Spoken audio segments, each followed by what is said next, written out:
युद्ध किसी व्यक्ति से नहीं गणेश, मानसिकता से होता है। युद्ध में संघर्ष अच्छाई या बुराई का नहीं होता, सभी में अच्छाई है और बुराई भी है पुत्र। युद्ध तो विचारधाराओं का होता है।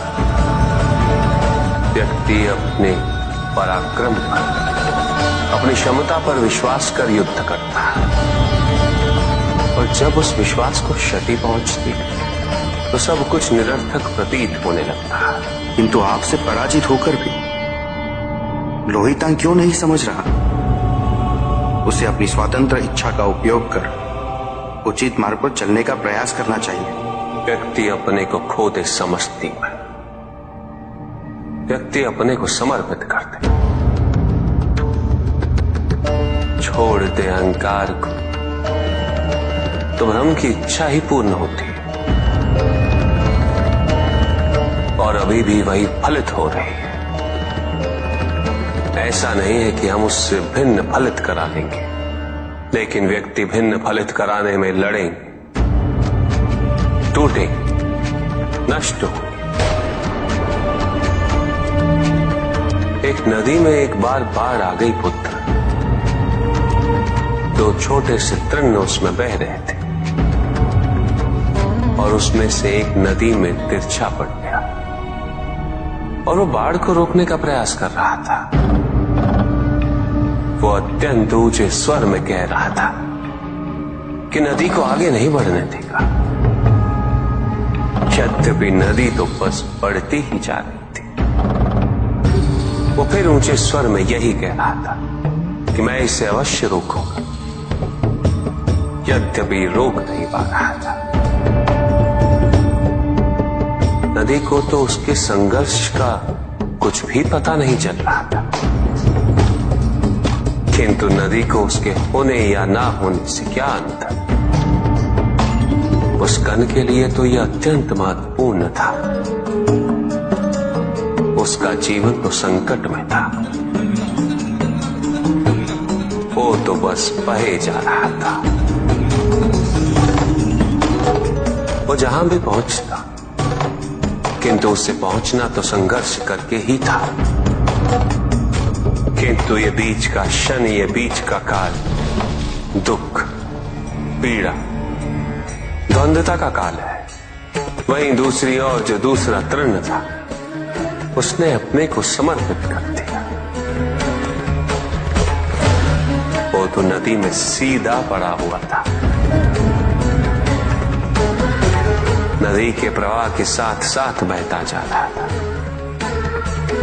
और उसे ऐसा प्रतीत हो रहा था जैसे कि वो नदी को दिशा दे रहा है, उसे प्रवाहित होने में सहायता कर रहा हो।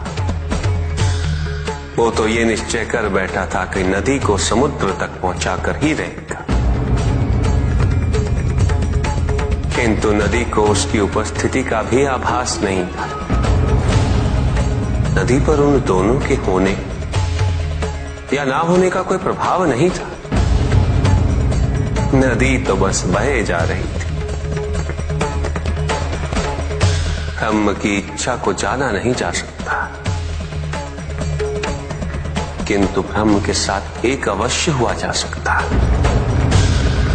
और तब व्यक्ति की अपनी इच्छा तो खो ही जाती है, केवल उसकी इच्छा ही शेष रह जाती है। लोहितांग को अपनी आगे की यात्रा पूरी करने हेतु अत्यंत महत्वपूर्ण निर्णय अवश्य लेने होंगे। केवल उसके अहंकार को, अपितु उसके आत्मसम्मान को भी क्षति पहुंची। जहां से इस युद्ध का अंत हुआ है, वहीं से लोहितांग के अंतर युद्ध का आरंभ हुआ है, और जो भीतर पराजित होता, उसे हर दिशा में केवल पराजय ही दिखती है।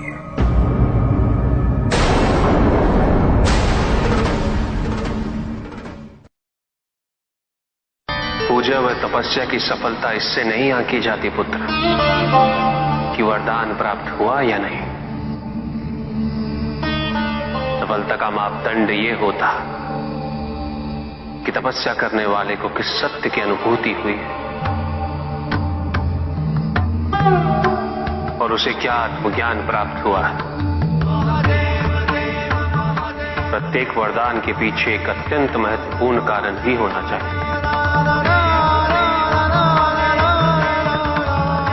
और वरदान देने वाले के लिए उस कारण और उस मंशा को समझना अति आवश्यक होता।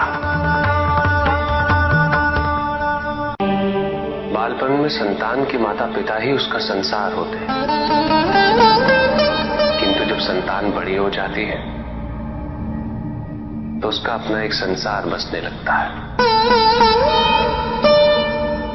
माता पिता दोनों पीछे रह जाते हैं एक दूसरे के साथ। चहचहाने वाली चिड़ियों का गान हमेशा प्रसन्नता का गान नहीं होता। दुख, पीड़ा और मोह ये सब अलग नहीं, एक समान। तुम्हारा मोह ही तुम्हारा दुख और तुम्हारे मोह का त्याग तुम्हें पूर्ण रूप से सुखी कर सकता है। समाधि क्या है नंदी? बस एक द्वार ही तो है। अस्तित्व से निकलकर स्वयं को पाना है समाधि। जीवन से मृत्यु की छलांग है समाधि, होने से ना होने की यात्रा।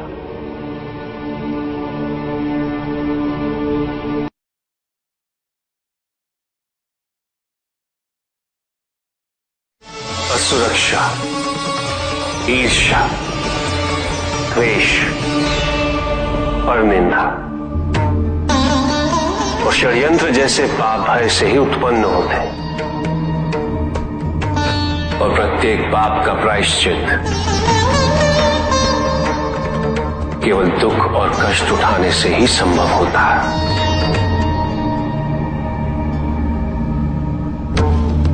इसलिए भय भी अंत में दुख का कारण बन जाता है।